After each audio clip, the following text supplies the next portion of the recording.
Good evening. Welcome back to the show. Sorry I haven't been around for a while. Had a really busy 3 weeks with a lot of travel. Been down to Georgia like I usually do every year. Went up to New York for a week.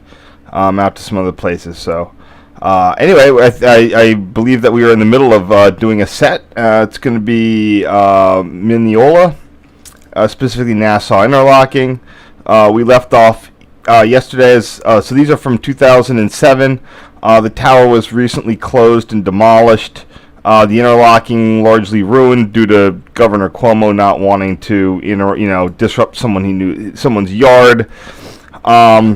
So let's try to get back into things. Anyway, the real party piece of NASSAU interlocking that I wasn't quite aware of and didn't get a lot of good press was the fact that while most of the points, so let me start with, if you remember, what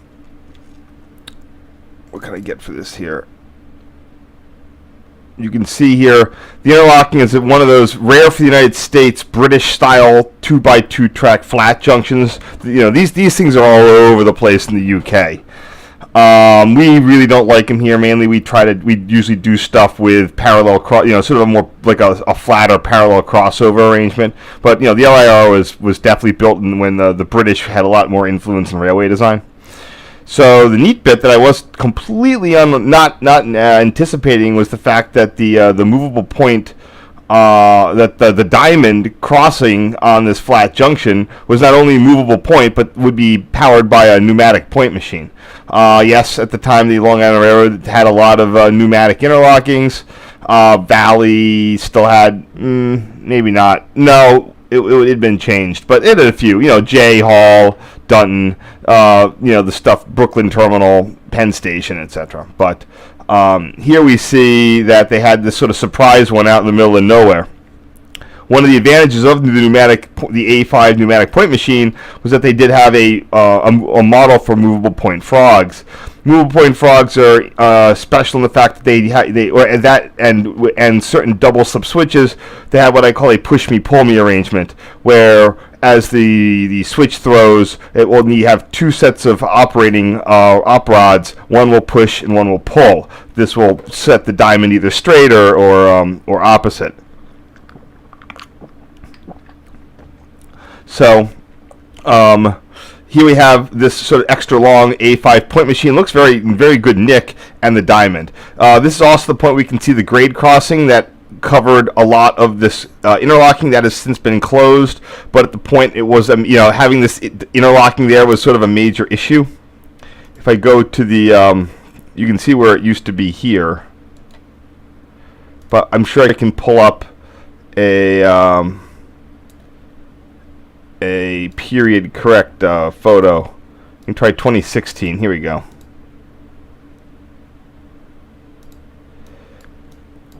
There's your movable point diamond. There's the tower. Here's the crossing. You can see how beat up this the plastic. The rubber matting is. I was told that this diamond junction had a lot of drainage issues. And it literally would have to be torn out every year for regraded. Here I have 2019. Trying to get one where I can get right on it.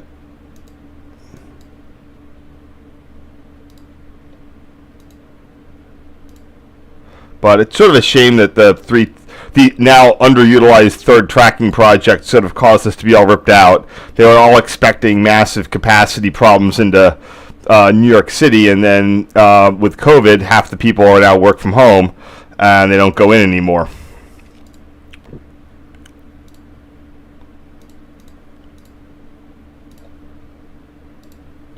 Here we have the air plant, the compressor. I'm not sure which one has the compressor, but it looks like there's two. But there's your air tank and your CP valve. The valve unit is what actually will throw the switch.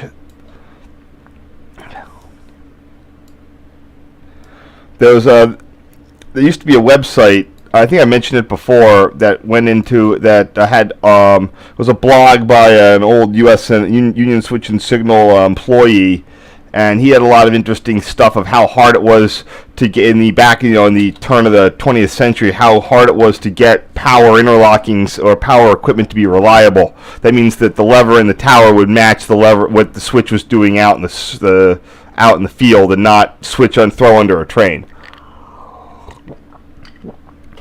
It took them a better part of 20 or 30 years to really get good.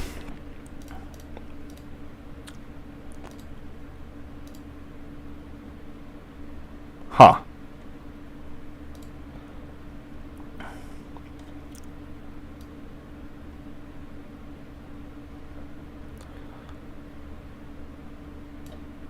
There it is.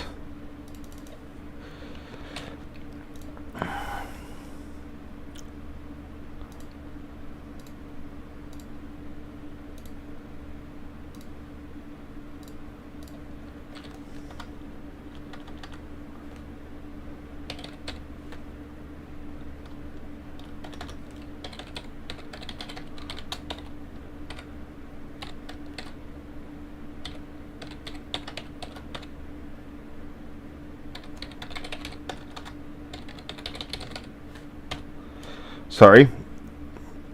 But yeah, I had no idea this was going to be there. I knew that they had electric points by the tower, but I had no idea that it had an air plant and everything. You have the rear angle of the tower. Like I said, they tried to, there was pressure to preserve it, but I believe the issue, like a lot of towers, so NASSAU, like a lot of towers of its age, and I can pull up the thing here.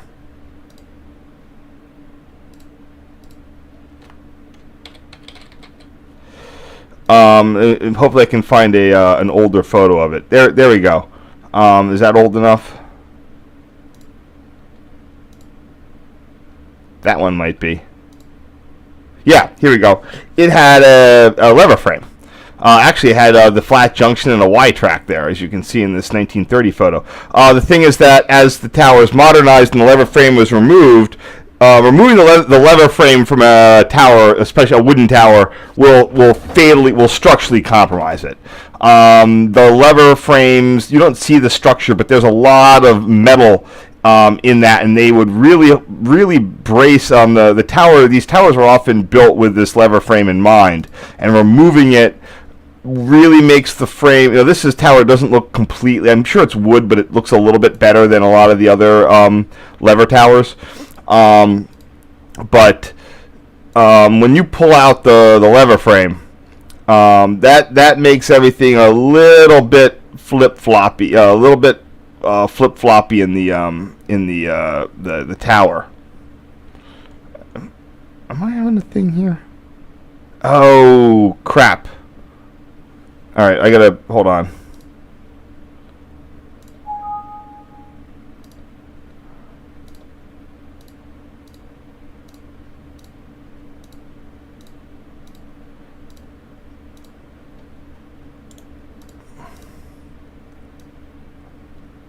So I made an original sin ages ago when I would rotate the photos that I didn't check the box saying please preserve the date and time. So if I leave it in date time, it'll cut out a whole bunch.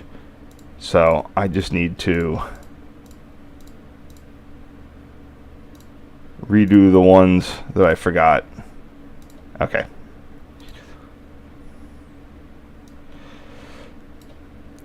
So here's a better view of the movable point diamonds there. It doesn't work. The problem is that, oh man, I just took this bad tilty photo. Not much I can really do with it to even it out, because I'll lose content.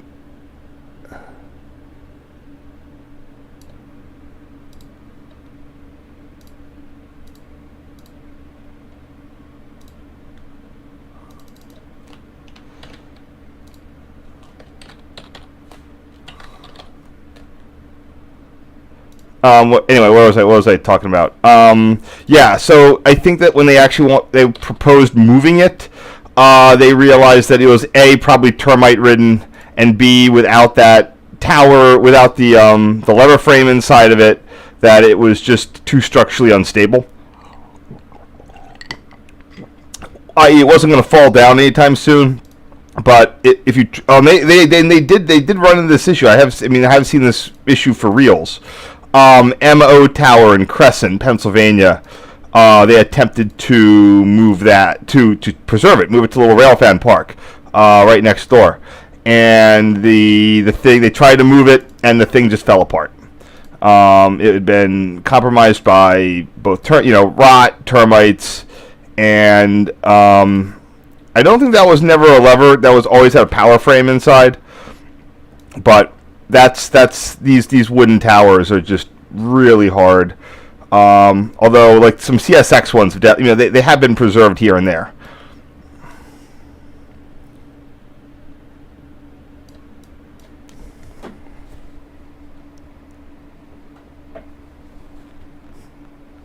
One second.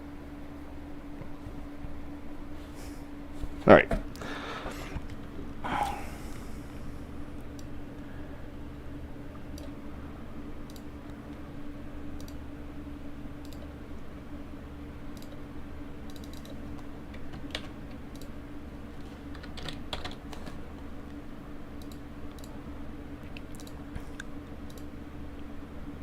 So the question is if because I did visit again in that's Elmont, 2016, and I'm betting that I got better photos of stuff. Although if there were workers, I might not have been able to get the movable point diamond ones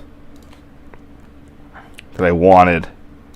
The LIRR guys are really testy. Like anybody in New York's really testy on the photos because they don't want to get caught. Basically, I mean, they're not doing their job. They're constantly not doing their job. So going up and filming them or whatever, they get really ornery on that. I'm just looking for. Man, I probably should have gone back again. Yeah, see, I knew that I had this extra picture, so I should probably keep the bad original name because I'm gonna run into a name conflict, so I'm just gonna go with that.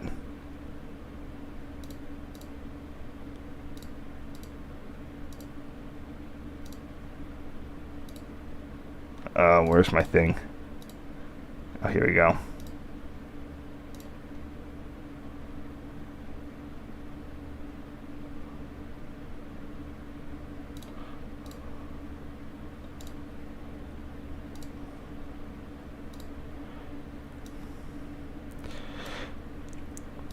So here's the one that I was working on before. I'm trying to rotate it so I don't lose too much of that chimney there. Behind it would have been one of the more original substations for the electrification.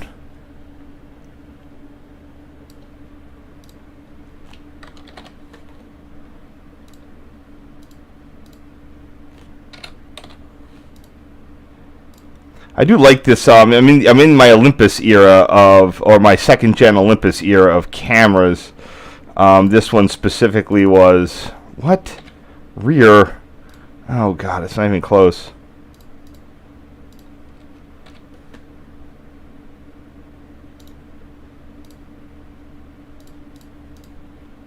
But I'm sure that I used the proper name in 2016.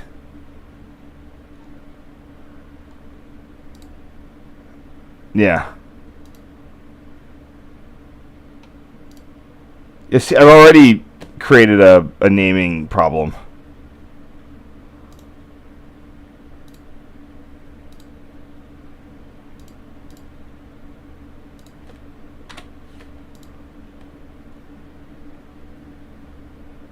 One second.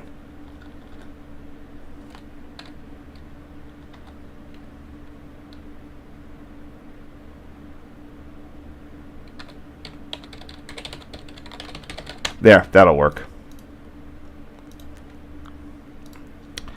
Here we have another view of the air plant and the CP valve. Let me see what I called this. Fair enough.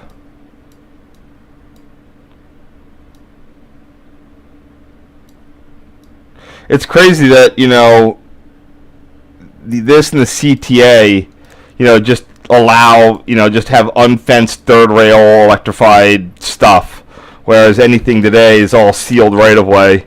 But, because sort of it's grandfathered, that you can just sort of have this third rail sitting out here.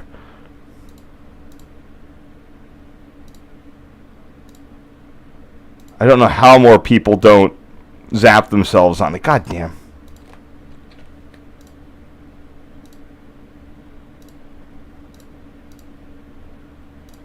But I don't really hear much about of things like that. You can see there are always workers all over this interlocking, and definitely a lot of work trying to keep it functional. So the Port Oyster Bay branch here is only electrified like one station up. They can short-turn trains at it, but not much more. Definitely probably should be electrified its entire length though. But Port Jefferson is the one that they're going to do first.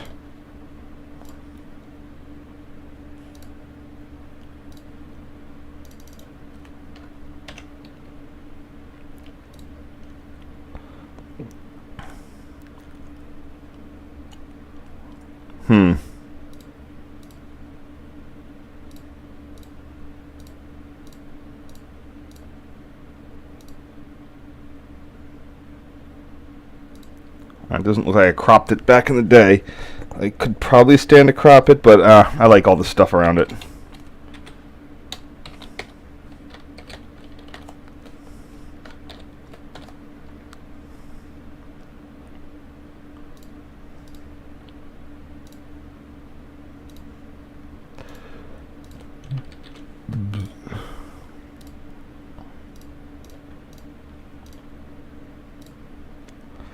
That probably explains why.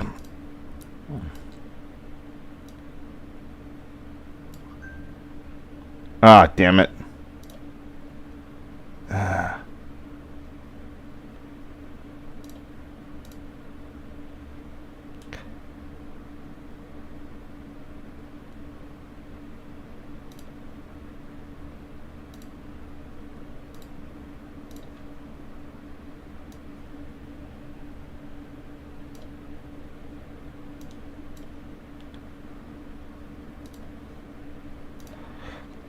So these are the C3 coaches. So I always love these. I got all four of the third rail ramps here, so I kind of don't want to crop it, but I don't know. I can crop it that way. And you can see the ballast work here again in the new frog right there. Yeah, this whole flat junction was just in a constant state of maintenance, from the drainage issues to the movable point diamond to there's a lot of traffic on the main line at this time, including the crossing moves. So there was just constant erosion of whatever they put in.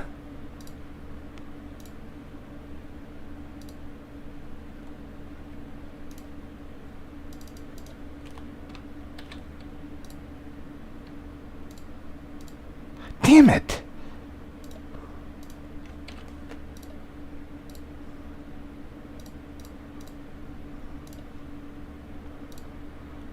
And here we have a so the Long Island Railroad's fleet of diesels, they have 50 that replaced their ragtag allotment of GP38s and MP15s back around 2000. They're definitely at end of life. They're probably going to get Siemens Chargers, because of course they are. But these were they've got the 400 series are straight diesel electric, the 500 series are dual modes.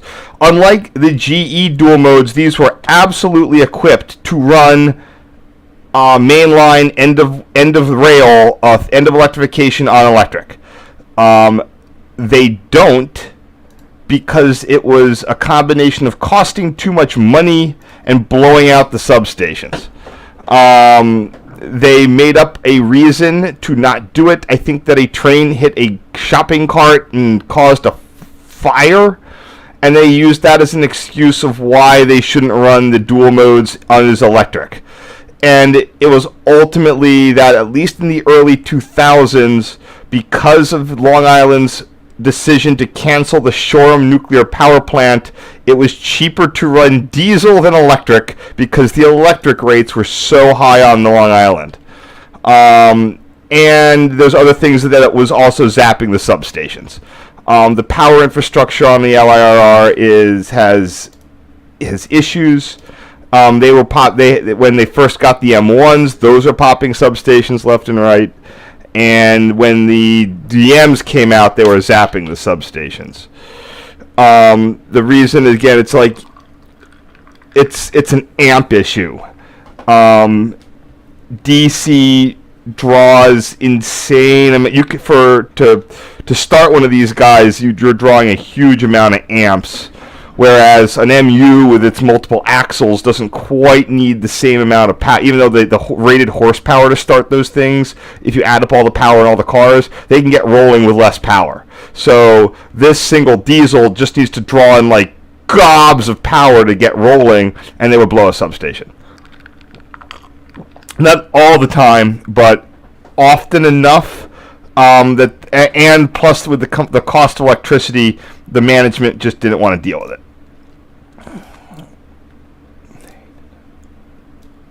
So I think that these are rated at 3,000 horsepower, but I'm pretty sure that they had they had more power available in E mode. So it wasn't just a half of one, six of one, half a dozen the other. LIR was giving up capacity to run these things as diesel, to give up running them as diesel as much as they could have. And these were intended to run in electric mode all the way out to the end of electric territory. And anyone who says that, they weren't made, listen, they were made by Super Steel. It was a workfare project for the state, yes. But anyone who bitches and moans that they were flawed, they couldn't run as dual mode, they need a real dual mode. No, these were real dual mode. The issue wasn't with the tech inside of it. It was purely a policy decision not to run them as dual mode. These met that spec. They might have had other issues with software and whatnot. They've been running pretty. I mean, I haven't heard bad things about them since. They're definitely unicorns, though, because EMD supported these a lot when it was still under General Motors. It has a 710. I don't know who's doing the AC traction components. The truck is from somewhere. They were assembled near Albany as a workfare project. Super Steel went bust because of the delays. But a lot of people just assume that the locomotives are junk, and they're really not. They're fine. And they're arguably better equipped. Yeah, both times I came out there were work gangs fixing the whole place.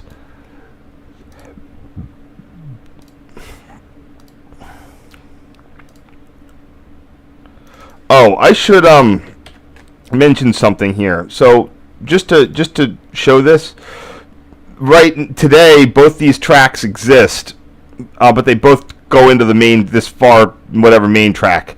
They both tie into it just with no. It's like, why would you do that? Why wouldn't you just tie these together?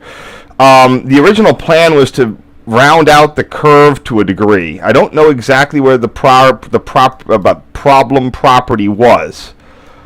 I think it might. There's a whatchamacallit there, but it might have been these guys here. But anyway, the idea was to have two crossovers and both tracks. So this guy would come in. It might have been coming in there. I'm just not entirely sure what the plan was of like where what the original design was. Like if they were going to cut in a little bit more. But yeah, they wanted to basically have so right now you can see both of them just sort of tie in right there and there. This one was good. They didn't want to have that diamond anymore. So they wanted to sort of spread it out so that this one would come in and they would have a crossover to go to this track over here, and then it'd be like an island. But whatever the problem is, they couldn't do the original configuration because literally Governor Cuomo stepped in and when someone who had influence said, I don't want to have my property eminent domained or whatever. Normally, when that sort of thing happens, especially whatever, you can use it to soak the state, at least in New Jersey. I knew a lot of places where people were eager to have the state buy their property because they could actually get better than market rates on it. Probably like that's what you do just to not cause a fuss.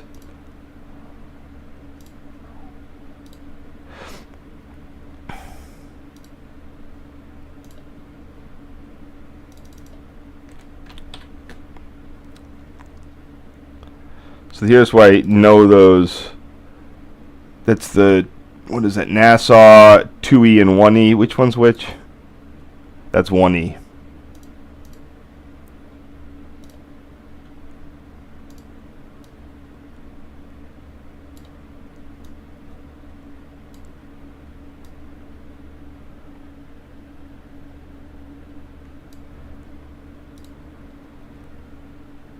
I wanted to make sure I got those. I love those third rail ties. You can see how thick those cables are to just give you a hint of how many amps are involved here.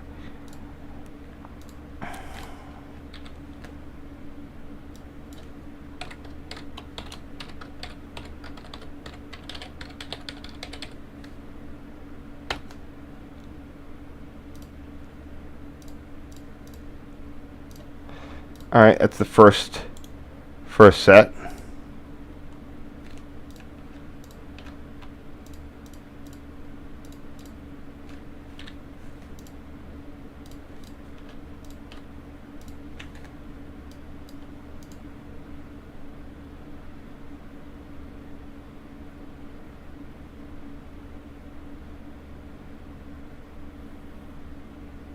Oh, we're coming up on the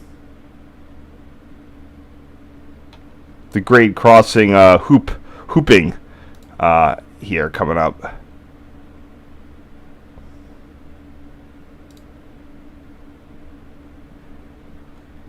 Not sure why it's delaying loading this. Oh, I should check to see if anybody has any questions. Oh, here we go. Yeah, so a lot, especially the pure wood ones, really did rely on that interlocking. It's a very beefy structure for the lever frame. It goes way down. It's on timbers because it weighed a lot. So you could sort of hang the tower around the frame. And a lot of times when you see these towers demolished, the last thing standing will be the lever frame.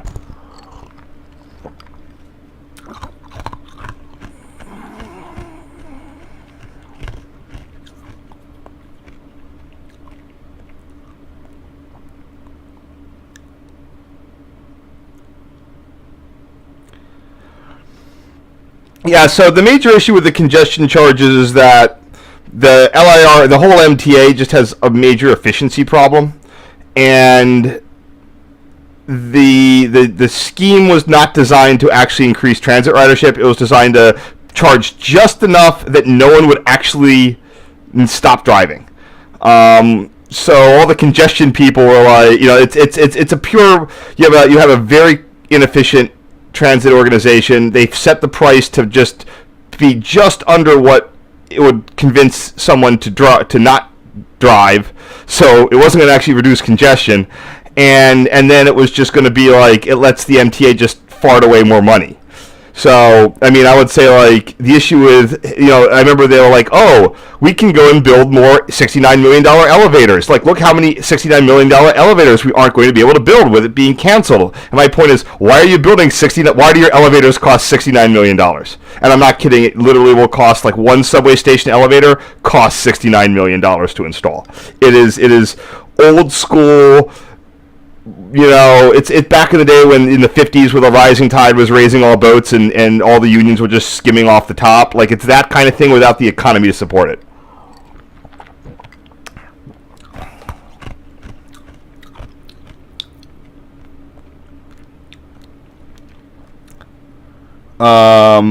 So Yeah, the flat junction. So SEPTA maintained one of them. They converted one of their flat junctions into turnouts, and they kept one.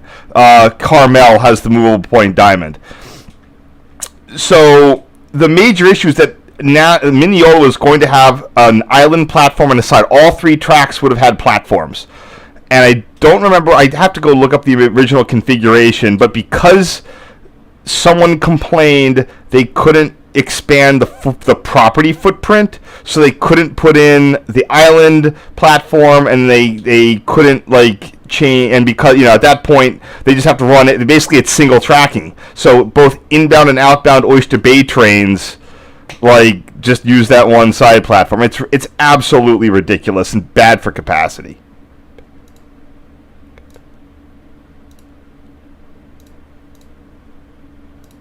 It's just like they put all this effort and money into the third track, and they hobble Oyster Bay service because political considerations, and that's why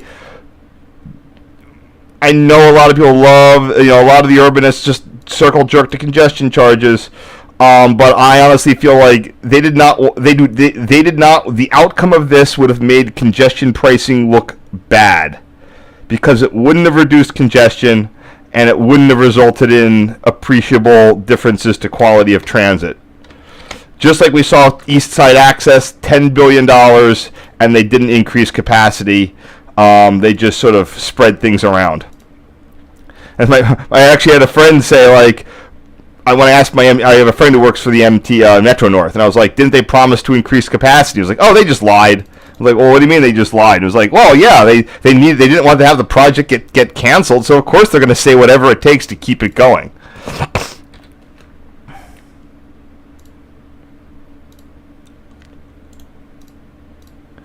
Mainly the Long Island Railroad really didn't want to. Apparently, the railroad itself did not like running some services to Atlantic Ave, even though it was popular. So turning that into a shuttle, even though it just ruined people's commutes, like that's kind of what the LIRR wanted to do. But it doesn't actually help anybody.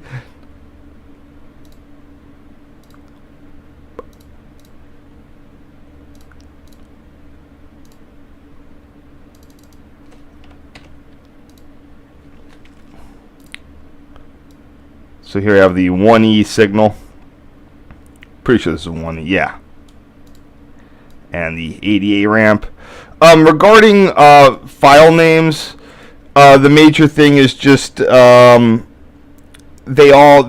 in a variety of places, and I just don't want to have it. Just so a lot of them do live in sort of separate directories, but I put a lot of them into flat structures. So I just don't want to have. I'd like to have the names be unique, primary keys, or whatever you want to call it.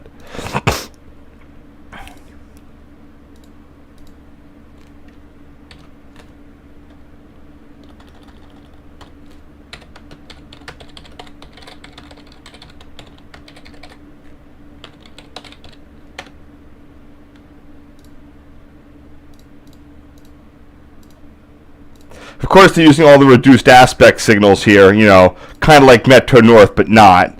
So that stinks. It's a shame. It's a shame the LIRR unions couldn't hold on for that one. If they had just won that battle for East Side Access, that would have been great. They were still doing PLs up until about 2005, right before the ESA contracts got let.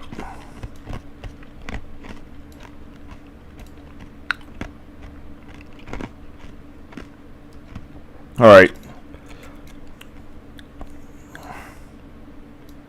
So the weird bit of here was, this is run with mostly cab signals, so you had occasional waysides. Their cab signals were was basically automatic, was just a speed figure.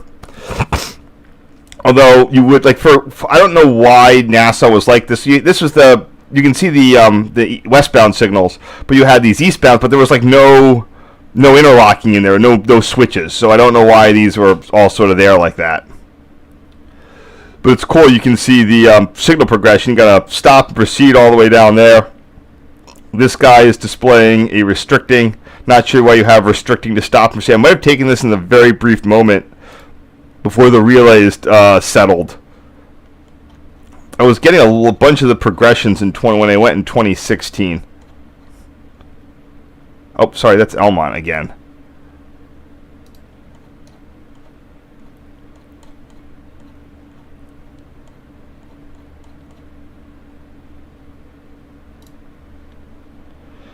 Oh, okay, that's different. That's the 12E.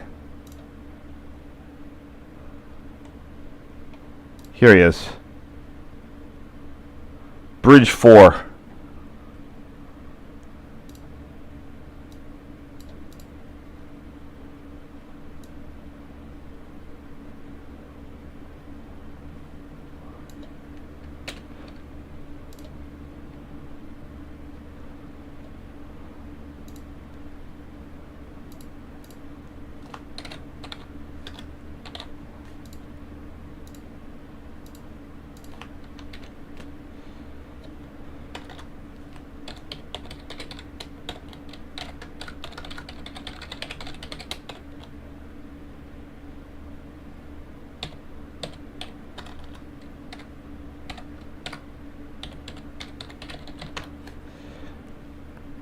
You can see the movable point diamond there has been set for the main track.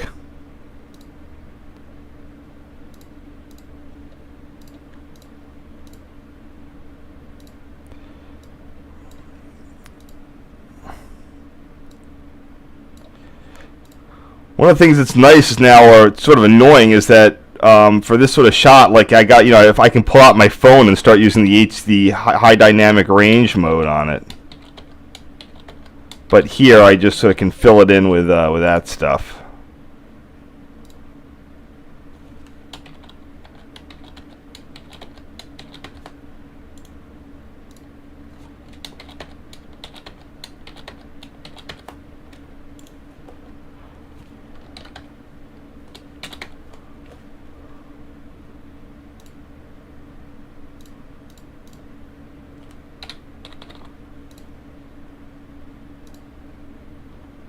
So the question is, what is that switch again?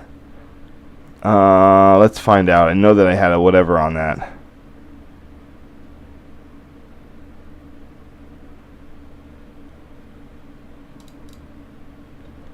Okay, that's 20. Which one is that?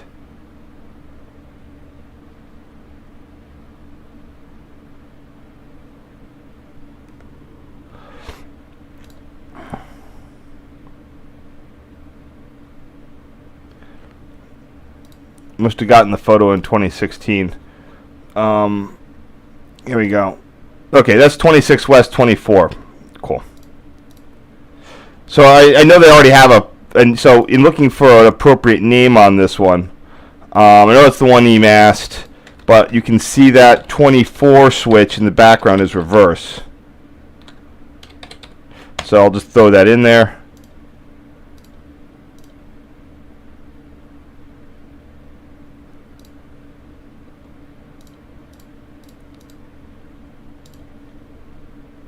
That means they haven't reversed it after the train came by, or maybe this might be. No, I wouldn't have. I don't think I got lunch there that day. So you can see there again. There's the substation building back there.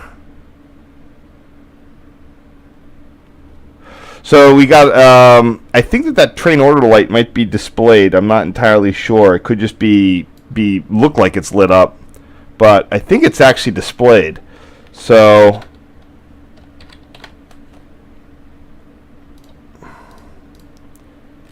Yeah, when I came out, seeing the train order operations was definitely very cool. Okay, so here we got the tower, we got 1E, 2E.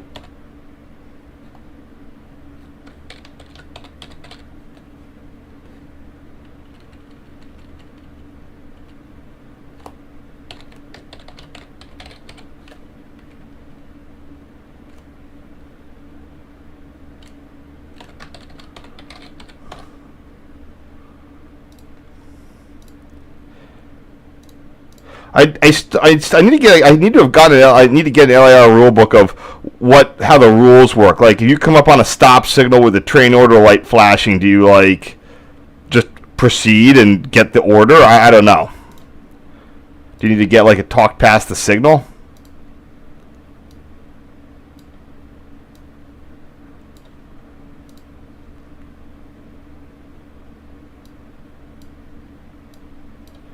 So if you're wondering, that's actually flashing. The train order signal there is flashing.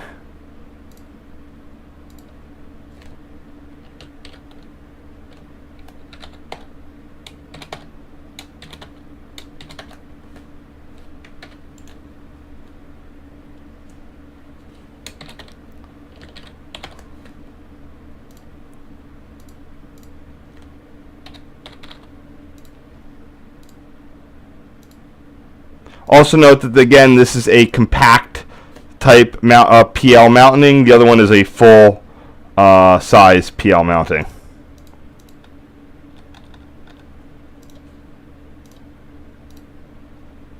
And for if you wanted a thing, full PL size compact type. And that's just where those modules are spaced on the back rails. Full, that one's compact.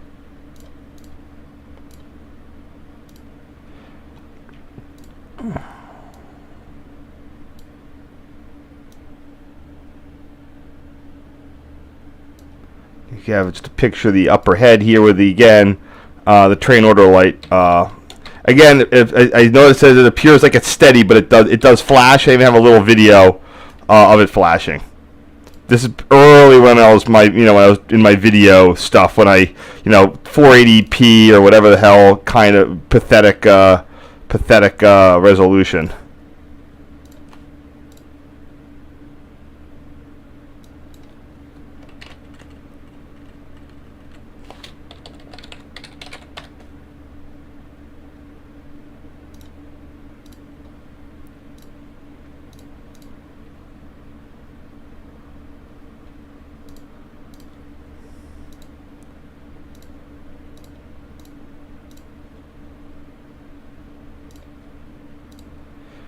And here comes our Oyster Bay train with another dual mode ready to take that signal and proceed to Oyster Bay. Number 510.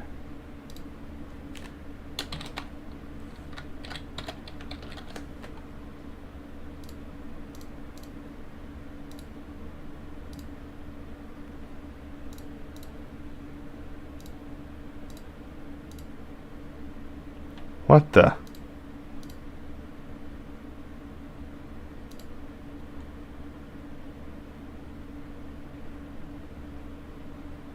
Huh. Oh, I created an extra one here. I did like an extra zoom bit on it. Sometimes I would do that. I guess I did it in this case. I don't think that's really necessary. That's badly done, badly done, badly done.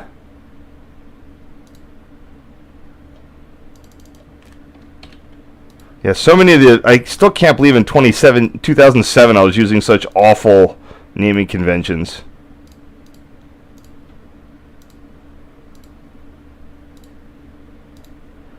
And this crop, I definitely want to preserve those the close clearance pylon and stuff there, just because it's been radically reconfigured since then. Might need to go out there at some point, but I don't really want. I mean, there's not. It's interesting. It's sort of like Elmont. It's like interesting from a I guess this is what it is now, but it's not really interesting from a how interesting is this from 1 to 10 point of view.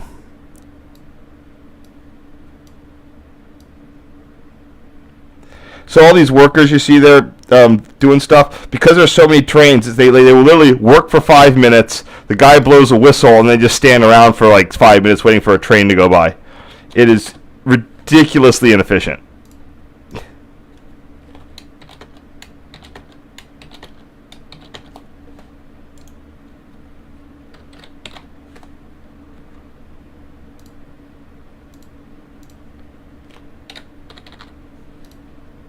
So it looks like they would get a proceed indication even with the TO lit. So the terrain odor thing was non-vital. I think it's just a switch.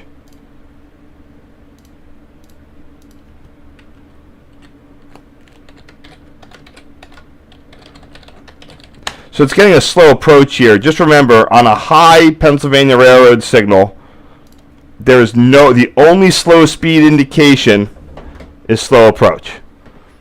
You need a dwarf for slow clear. Just sort of an interesting way. The PL system seems very logical because it's different.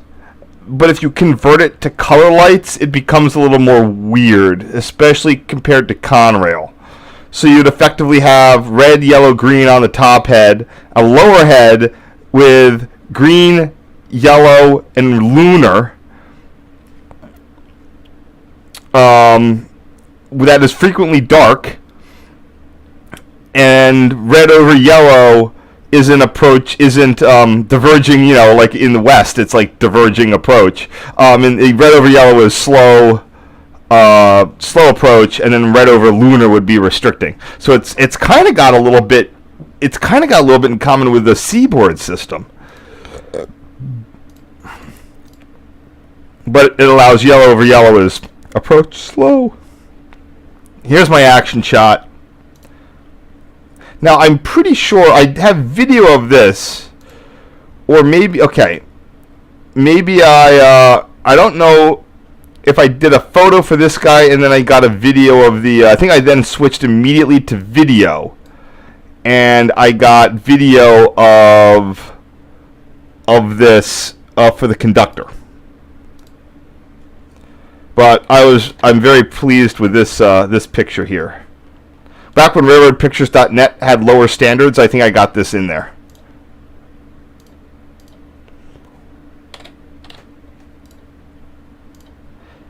I don't know if this is something that still happens. It might be. Probably. They still kind of have towers. And LIRR still has a lot of Rule 251.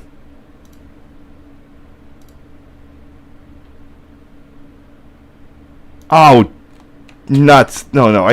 Did I do this again?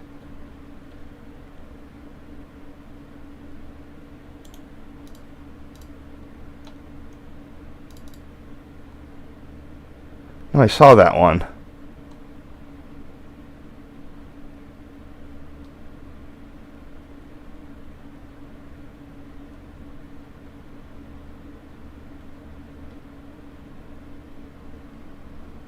I don't know why I missed number 69. Oh, it got out of order. Alright, there we go. Yeah, the little platform they have for the train order hoops are cute. And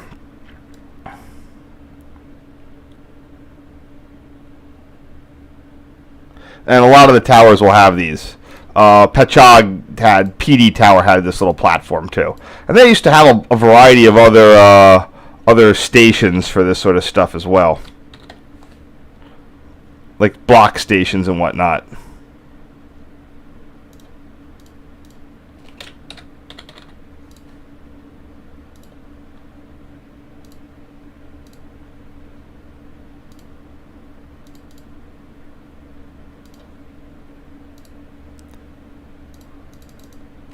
Notice he's got two hoops.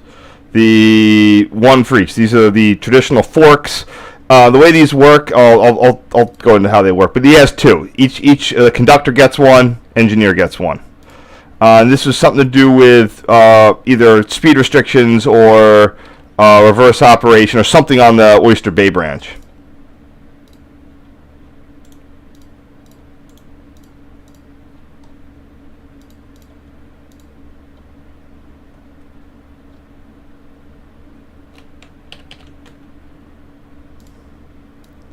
I'm wondering if I should just do a square cut on this.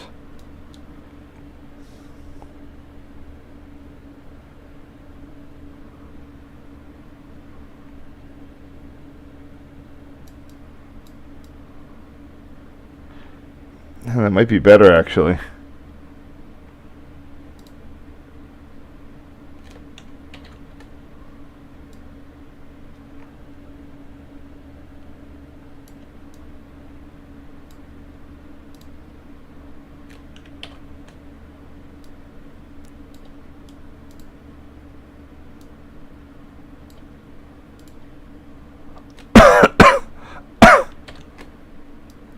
Sorry, I'm fiddling with this one.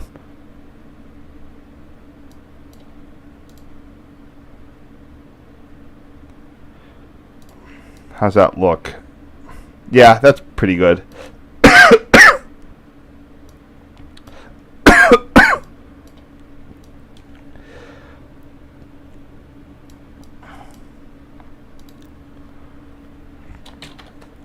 Okay, that looks good. The important part is the guy and the hoops, not the crap around it.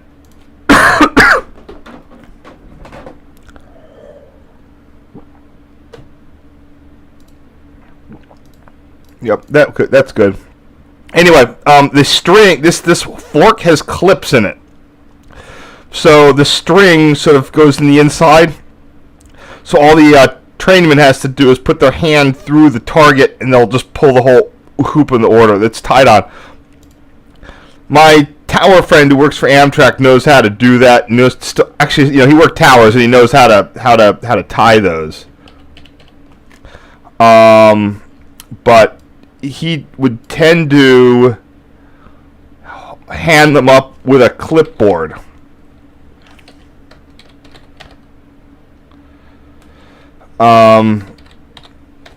And then the crew would just throw the clipboard out after they pulled off the order.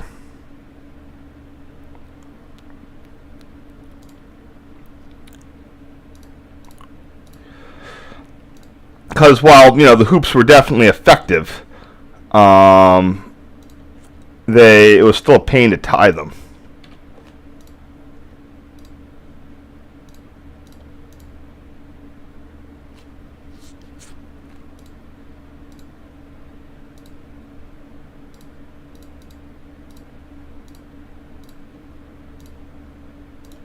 Cool.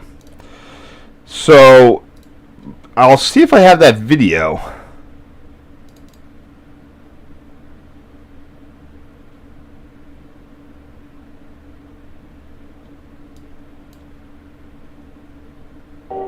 Yeah, I got the right one. There you go. So I've already taken the photo. If you can see this in the screen, I've taken the photo, the first one you just saw. Now the dude is getting ready to do the conductor. But he's actually just, he pulled it off of the hoop.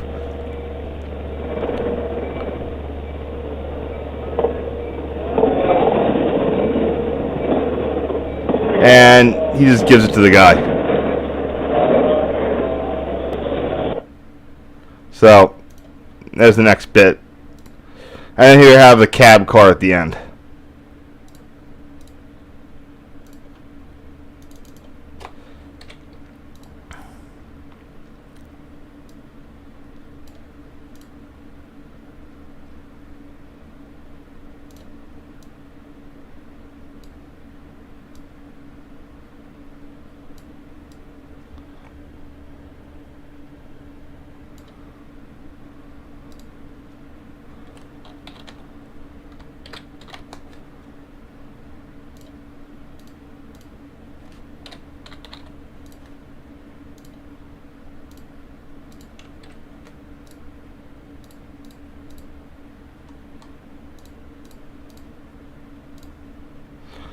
All right, that's set 2 there.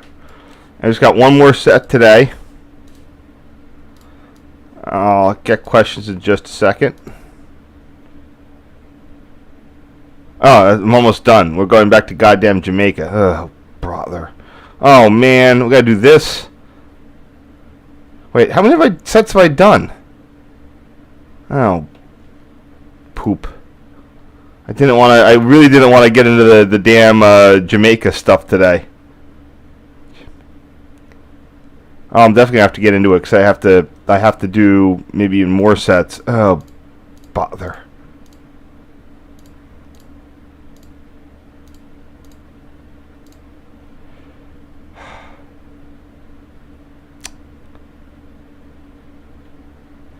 Well, let's see if you have any questions.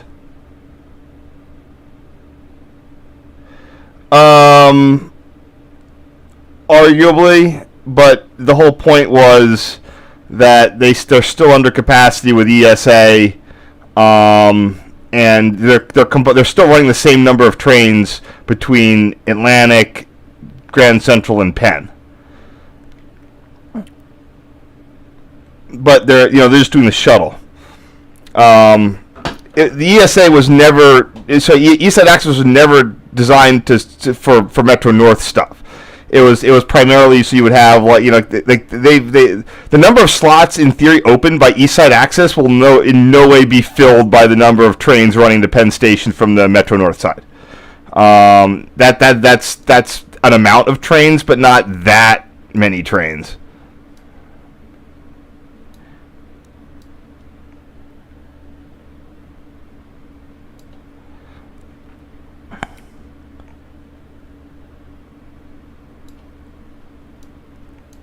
Oh, shoot. Come on.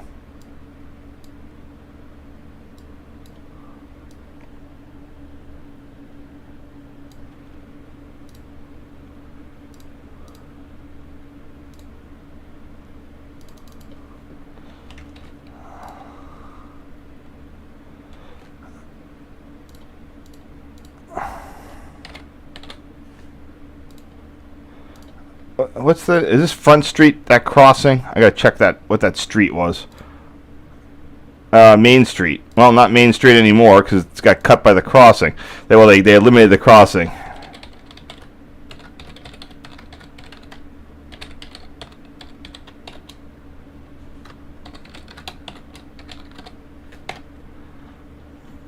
That's a better one right there.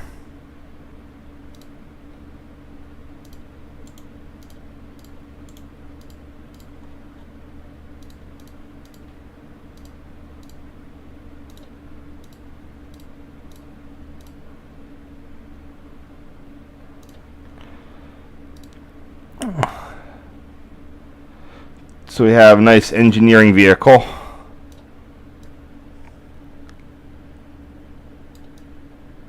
At Hall.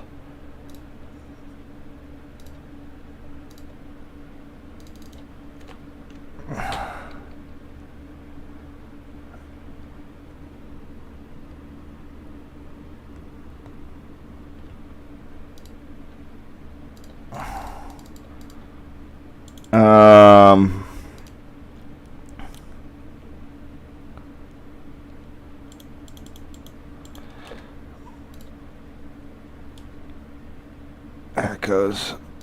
I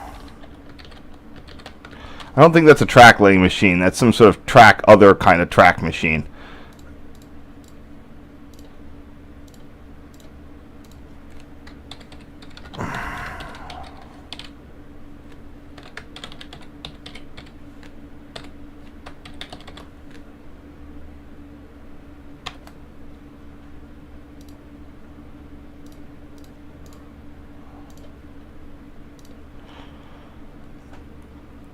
That's a track geometry vehicle. Oh, I hope I have that signal right. I have to go find that. I gotta go find that photo again. At least I think I know where it is.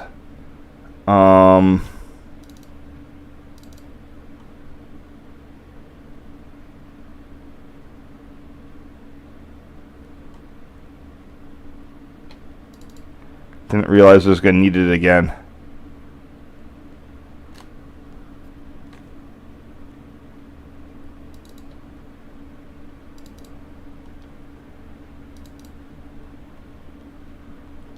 It's going to be in one of these last two, so I don't have to spend time searching for it. It's not in that one. Someone scraped a message board with various conversations back in the day. Okay, here we go. That looks like the 20-something R.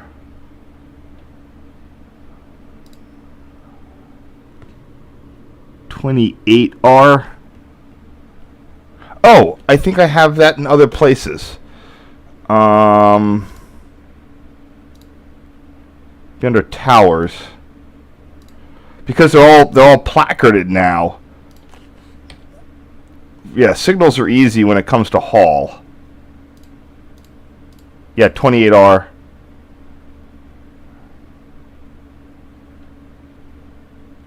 What?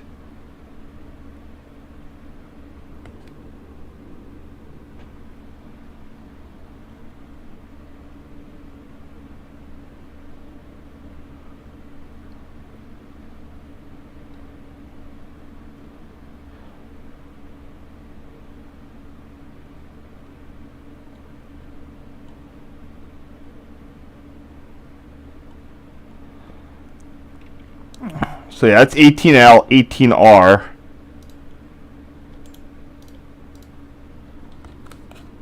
Oh, wait, there it is. That's the 10R. Okay, yeah, it's that track right there, not that guy. Yeah.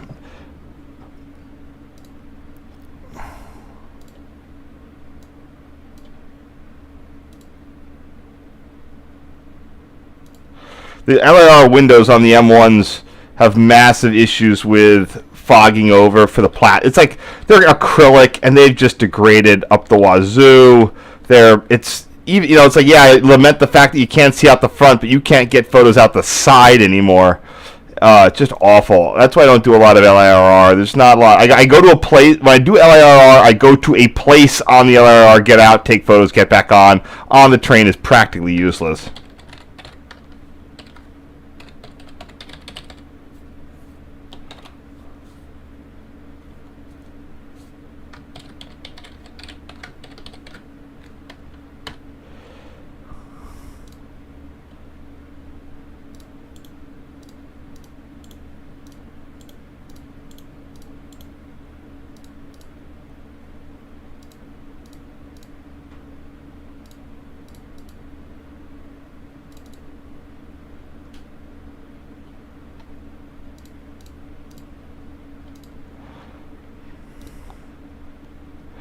So we got the 22.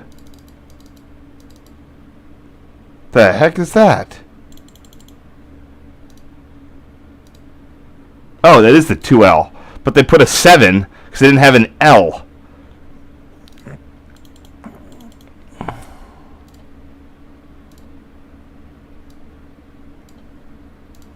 You can see the hall replacement shack being built there. I'm pretty sure the LIRR made the replacement interlockings all relay. So, that's good. Gives the union something to burn down.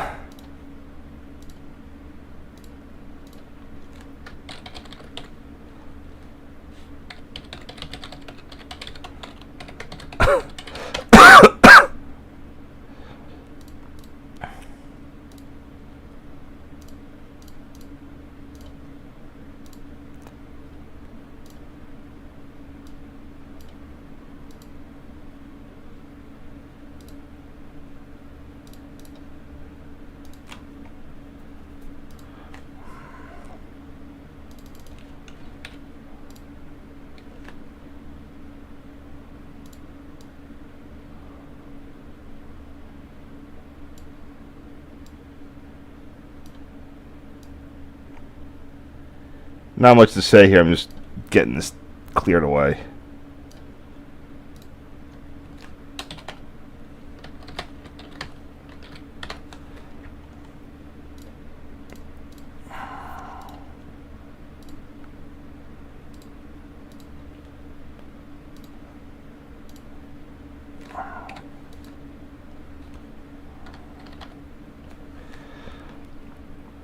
Oh, damn it. Whatever. Good enough.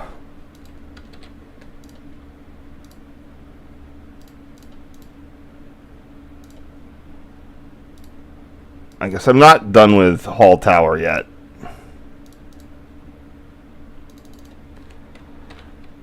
So a lot of these, especially the stuff that have the tower and the new doohickeys, I'm not really looking to... there's not much I have for file names, so I'm just going to use the old ones.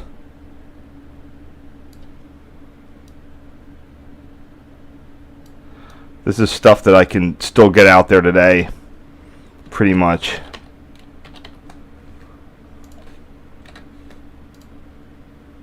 There we go.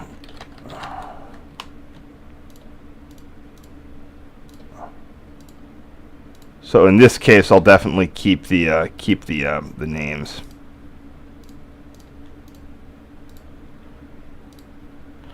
Okay, great. Nay, we're on the subway. Woo. Oh God.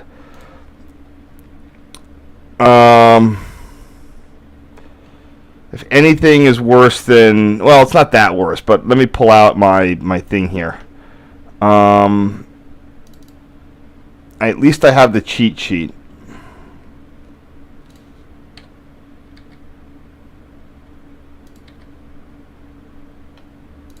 So I have the track diagram stuff. I got these PDFs. I got a new one. I got a 2019 and 2009. It's the like master PDF of all the signaling stuff for the NYCTA Transit. This is gold. There's a guy out there who makes these like he sells this book. It's like $20 every year. He sells a new version of it for like $20 of the like New York City subway like track diagrams. And it has no inside information. It's all shit that he just observes himself. I'm like, $20 and you're just like, it's all your own crap? Where's the damn doohickey? I hate this new PDF shit.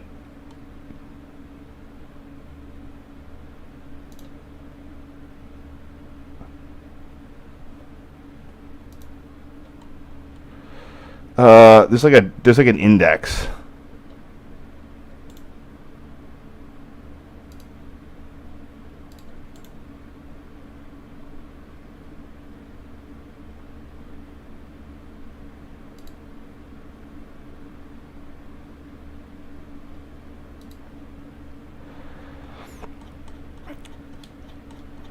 So anyway, this is what is this line?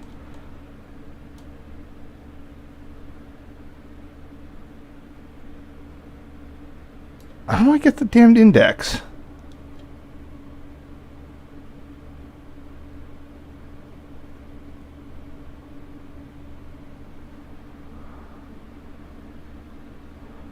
I don't want to sign it. I just want to put the damn...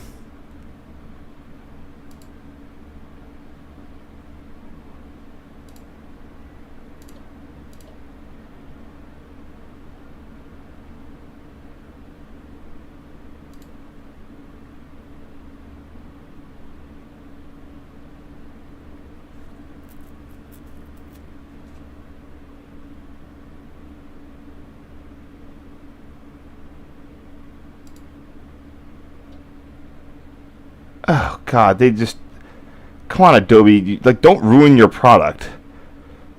Brighton Line, West End, Sea Beach, 4th Ave, Astoria, Jamaica.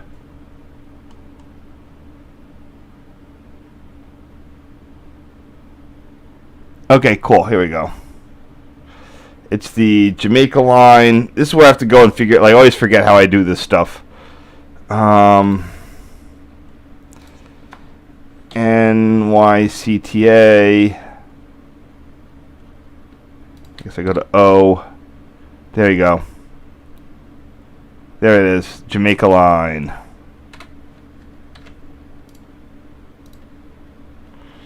So, for those of you who don't know, the Jamaica line is the JZ. It's the reason why the New York City subway doesn't go with 75-foot cars, because the Jamaica L is the thing that cannot and will never be able to support 75-foot cars.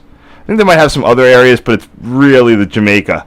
I don't know where like it went for the longest time. Oh, that's the air train beam.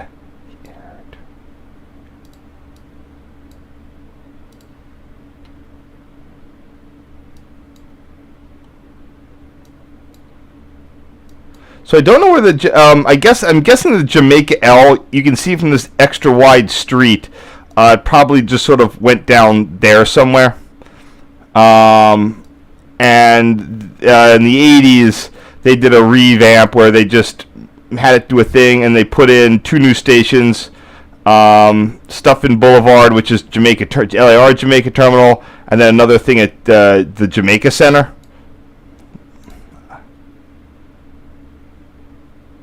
It's somewhere in here.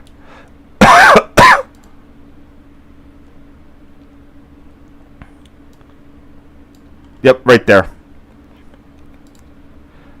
Yeah, I'm not sure who plays in the Jamaica Center, but that's what it is. Anyway, this is just the new subway portal is coming out here.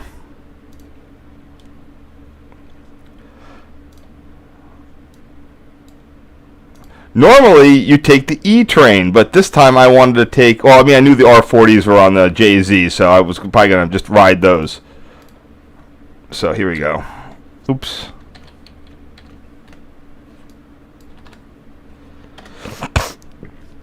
The Jamaica line...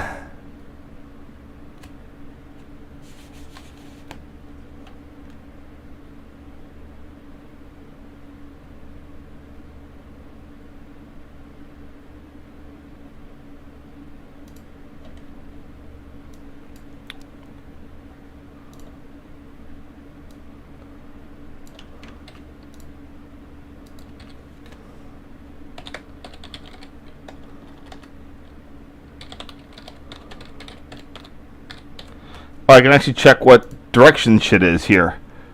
North. It's northbound.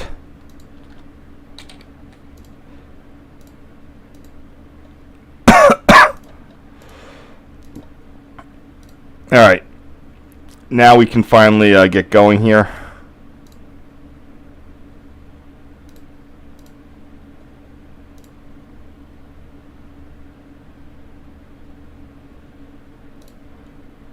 So 120, so it's the 294 signal and the 290.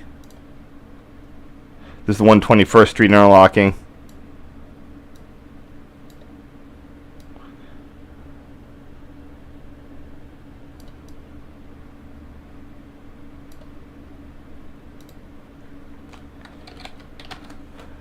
I will relentlessly mock the New York City subway's signaling system, so when I see a yellow over green, I always call it approach medium regardless. It's, is this actually divert? No, this is, it's, what do I call it? It's like straight, clear, oh god, I don't even give a crap. What is it? 290, so Jamaica, wait, hold on. Jamaica line, 121 Street, interlocking, 290 signal plus 294.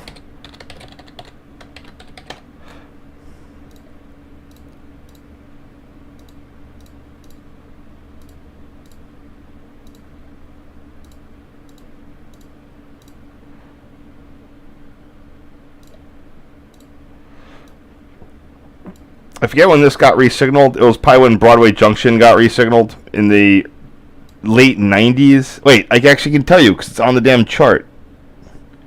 This chart is a gold mine of information. I love it. 121st was installed in 1983. And it has a Union Route maintainers panel. That's pretty cool. This is the 293A switch.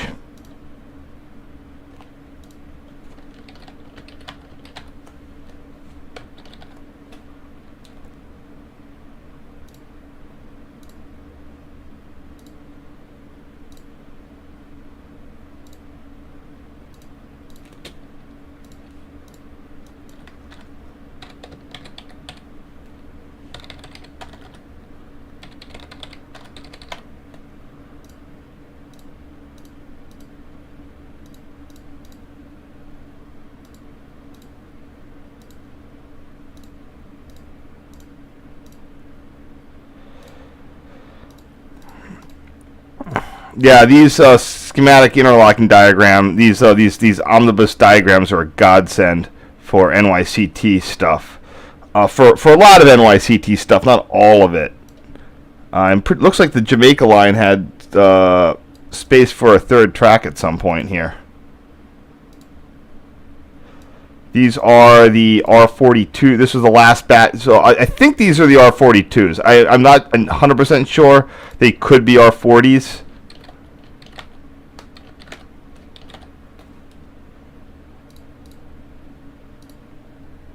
Crap, I got a moth in here. Don't need you anymore. Don't need you anymore. What I do need is this.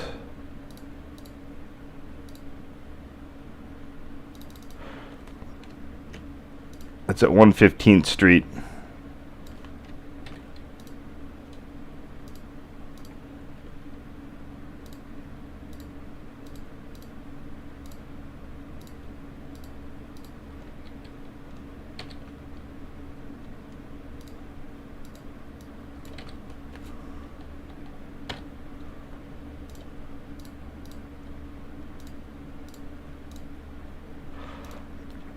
I have a very, very bizarre name. Everything I have is bespoke naming conventions, just because every railroad is odd and bespoke.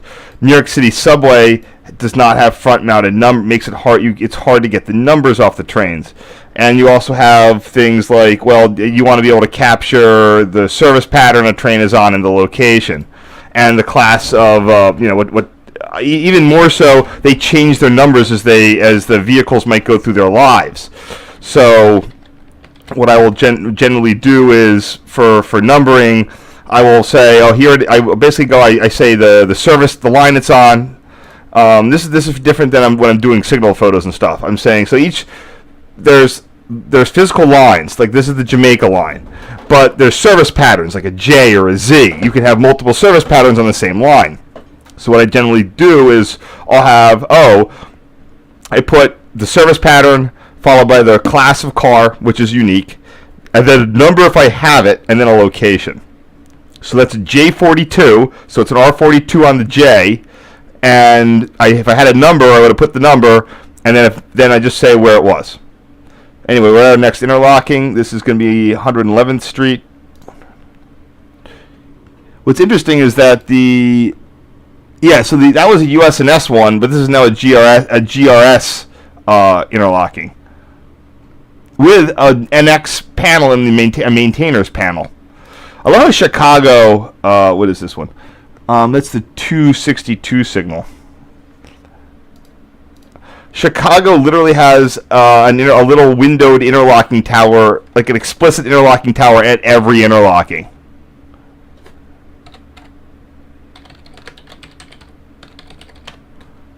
Did I say 262? Yes. Which is neat. What's the beginning of the name? Damon. You used to be able to go right to the booth, but they sort of put it behind an end of platform thing now. You can't quite do that anymore. But the little micro tower is on the booth. It's cute.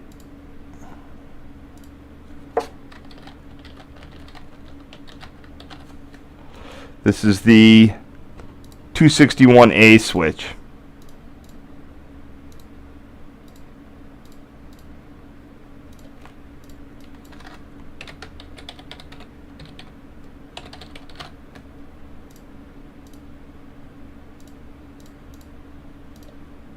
Okay, we get that, and I got one more. I'm going to have like one-ish more set here. Sorry for the long. I mean, it's not long. It's normally whatever it is, but I want to get a certain number done. So I have 55 more. 5, 6, 7, 8, 9.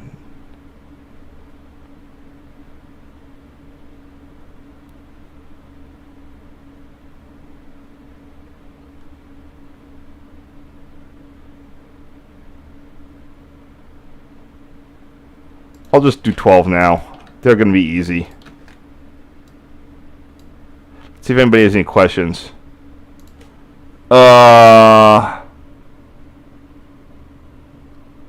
So what's wrong with Jamaica is just that it's hard to do the labeling on it, or it can be hard to do, very hard to do the labeling on it, just because there's so many switches and I got to look them all up. It's time consuming. I take a lot of photos of it, even today, out the side of the trains, and it's always like, oh man, I got to deal with this now when I actually go around to get around to editing them. Next interlocking. Oops, this is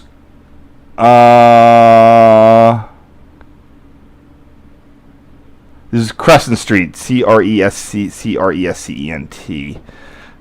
There's a lot of speed control on the Jamaica line, so that's why you see this what looks like a stop and proceed.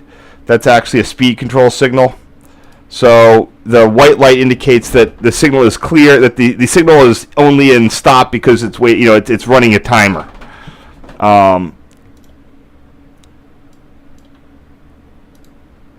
It's up to the operator to make sure that they're at the right speed and to wait for the timer to clear.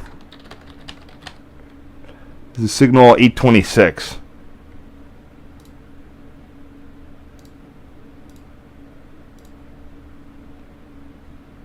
So I put this as Cypress Hills int. I didn't have the chart at this point. I didn't know it was Crescent. Crescent Street? Yes.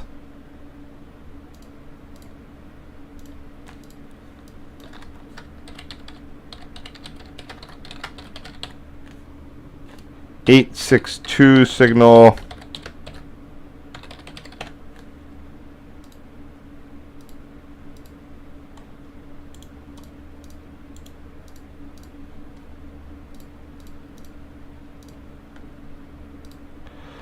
This is the 825A switch. Yeah, see with the cheat sheet, it's on easy mode.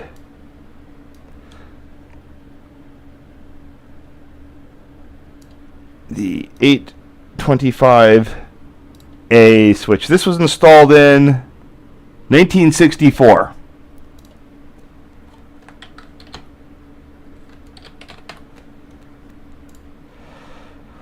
I forget what model of point machine those. I think that those are GRS Model 4s. This guy right there. It's really only seen in rapid transit.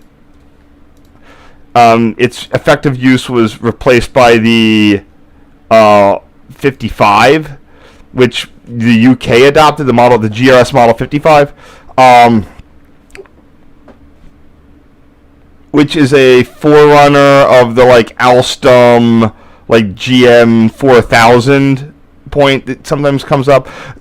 Long story short, these haven't been made in ages, but New York City Subway has a supply. They can remanufacture them in house, which is what they do when they need them. Although generally when they build new stuff, they're putting in M3s.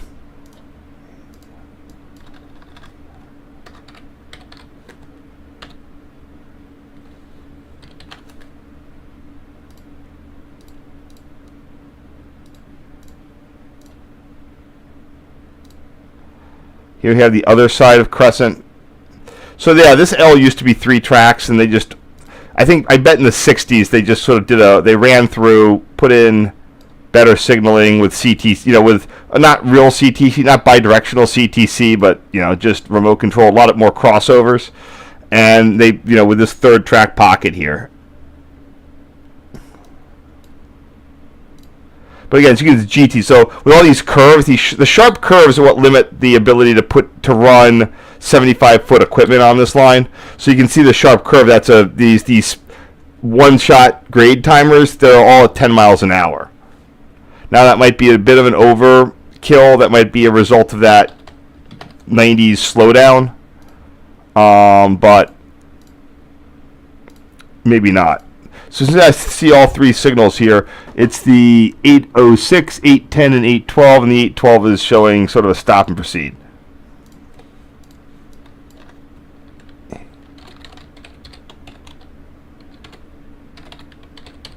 say 810? Yes, and then 812.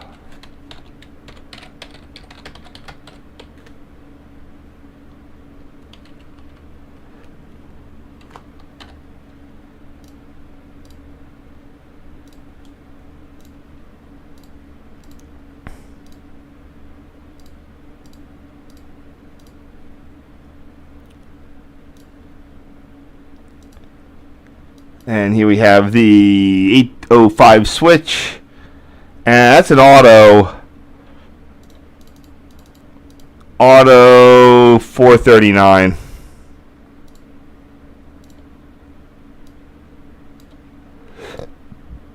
What did I say that switch was? 805.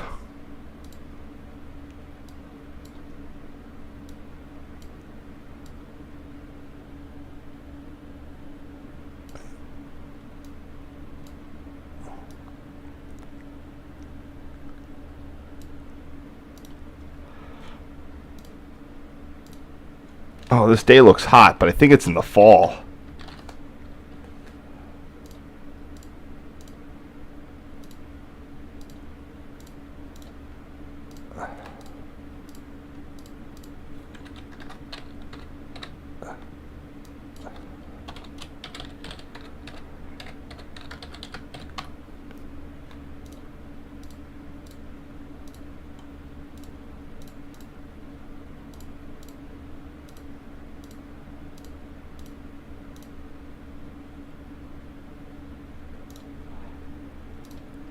All right, here we're getting into the more automatics and stuff. So, if you're wondering what the New York City subway has a chaining system. It all represents. I think the chains are 100 feet, so that's 435 times like 100 feet. There's 0 point. The 0 point for the entire system. I mean, it's sort of just an architectural thing. Is like a point where like a tangent line. It's defined as this weird thing where like a tangent line from the end of West 4th Street drawn X hundred yards to the New Jersey border. It's so strange. That was for the IND, and they've since defined everything, all the chaining in relation to the IND. There's a Wikipedia page on New York City subway chaining. It's called New York City subway chaining, and if you're interested, I would advise you to follow up with it there.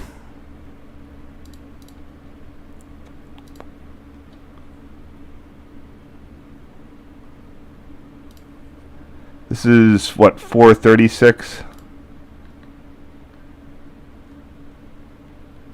Looks like I did some additional ones later. This is their 430. What?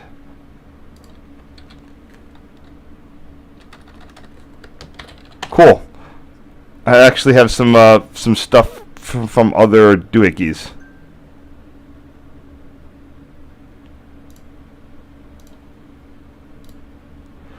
Here we have 433 with it stop and proceed.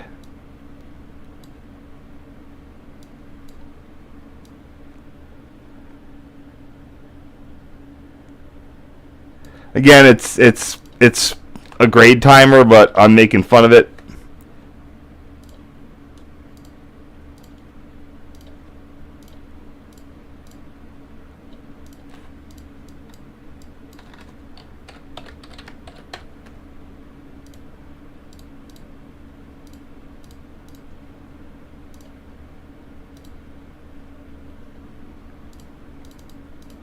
Just lots of 10 mile an hour. This looks like 359.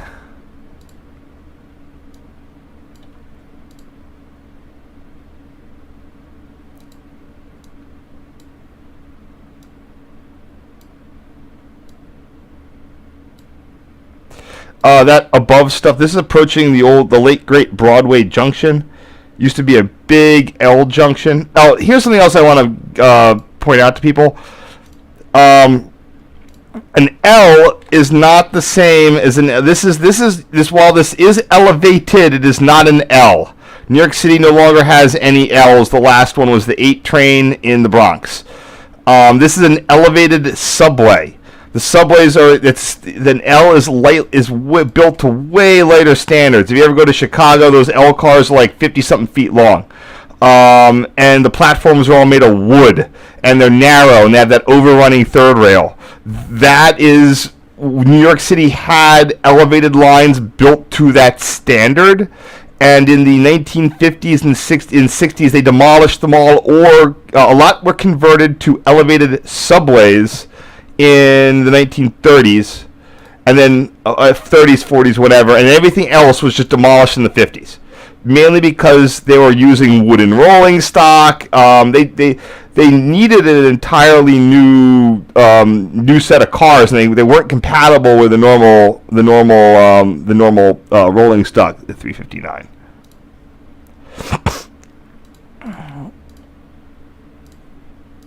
So just it's a weird bit of transit nitpickery.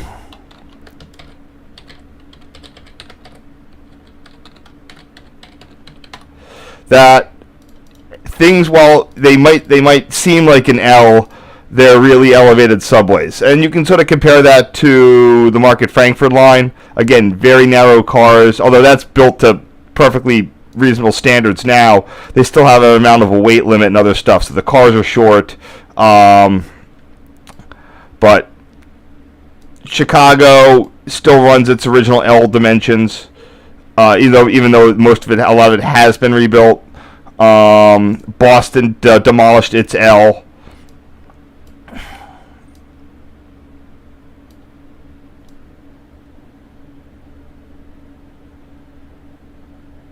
And New York City converted its L's into elevated subways. It's a damn shame. They were in the 30s. They were on the verge of rolling stocking everything. Here's Broadway Junction. This used to have a beautiful tower on it, but this is the East New York Master. So this would have this says it has a Union route put on it.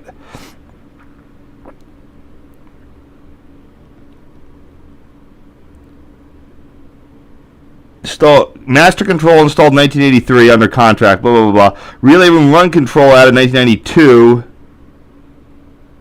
1995. Yeah, so so it looks like this was slowly cut in over about the part of a decade. Anyway, Alabama Ave, this is the 432 thing.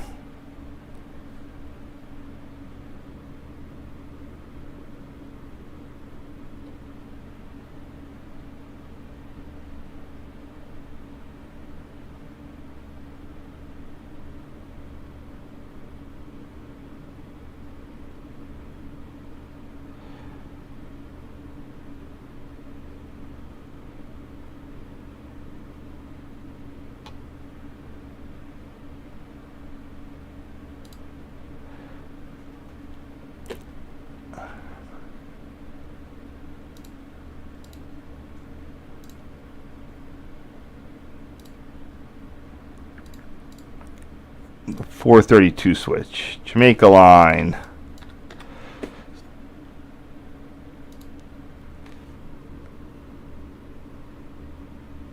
Oh, so this, I'm just going to call this, because this intersects lines, I'm just going to call it Broadway Junction.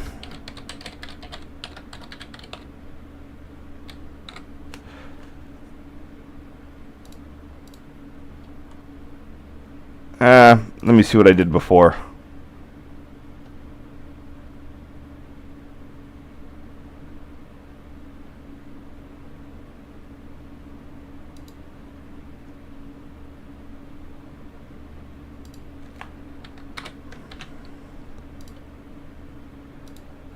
Uh, 432.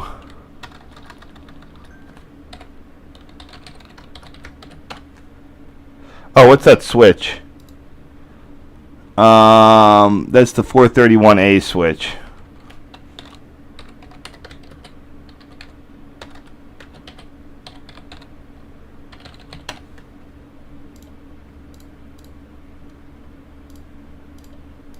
Cool. And down the last couple here. Oh, so as we made the station stop, the timer ran out, and then the switch changed to approach medium, as you see here.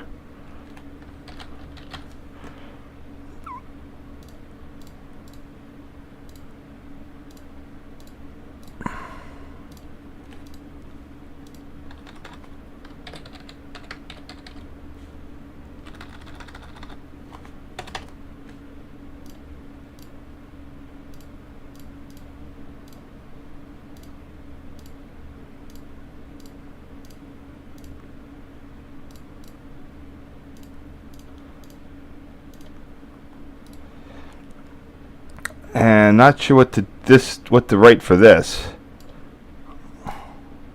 So that ramp, this is where you have a lot of weird connections. So that line is what goes to the yard. So we're on track J2.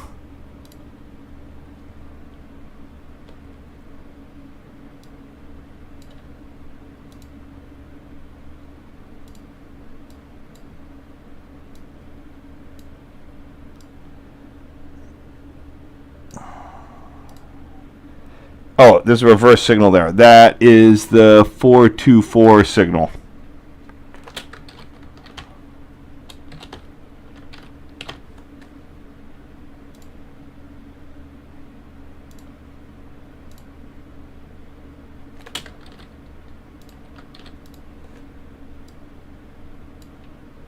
Sorry, I'm down to the last two here, a little sticky.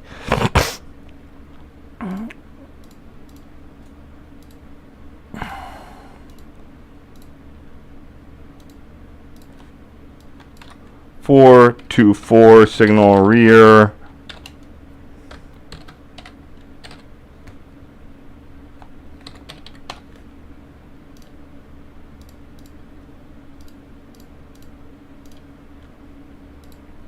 The 532 signal auto.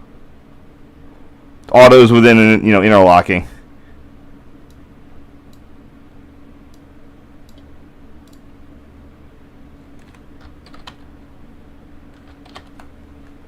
See, Broadway, East New York Yard is over there. That's the L is above, and then the A is below. There is connections to the L from this.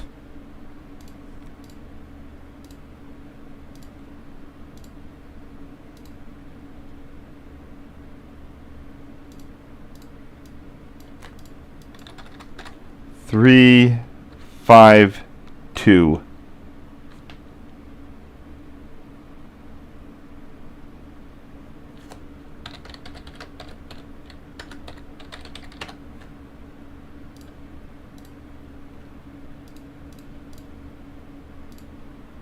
Last one is going to be the 406 signal. Remember, you can tell the USNS ones because the lenses on the USNS transit style signal is notable because the lens, the round part of the lens, is wider than the backing. So it's got that sort of spectacle look. This is also, see that illuminated S? That means that this signal is being held. The reason you have an approach straight route is because this is indicating that the next signal is being held for timer purposes, for speed control, not track occupancy. That means the operator can be free to approach it, expecting it to clear if he's under the prescribed speed.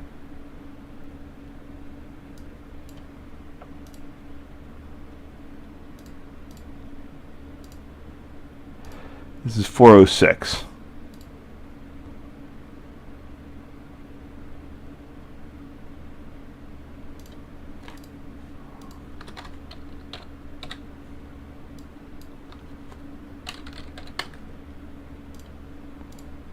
Well, thank you for hanging in there with me. This went a little bit longer than I was expecting, but I think we got everything, and we're going to be set up well for the next time I'm back, which might be next week.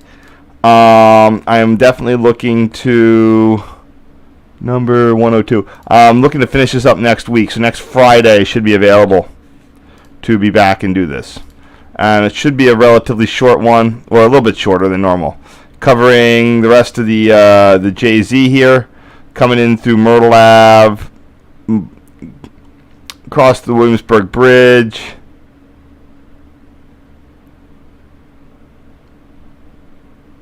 or whatever. Anyway,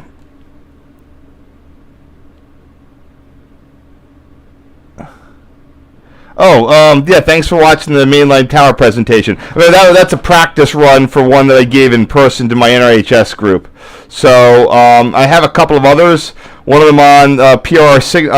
I have PR towers, but I also just have a PR signaling one, and then I have another presentation on PR signaling on the main line or Conrail era, and then Pittsburgh line signals.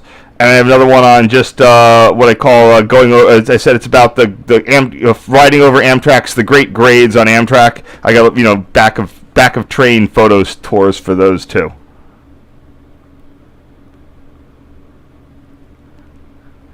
All right. Hope you got that. Anybody last minute for questions here? All right, because I'm gonna be heading off. Anyway, I hope to see you next week. We'll get this finished up. For these 2007 Long Island Railroad trip to Mineola, which has turned into a JZ eastbound, well, technically northbound, but a westbound JZ run. All right, I'm going to be logging off, and hope you have a great day. Oops, I end it there.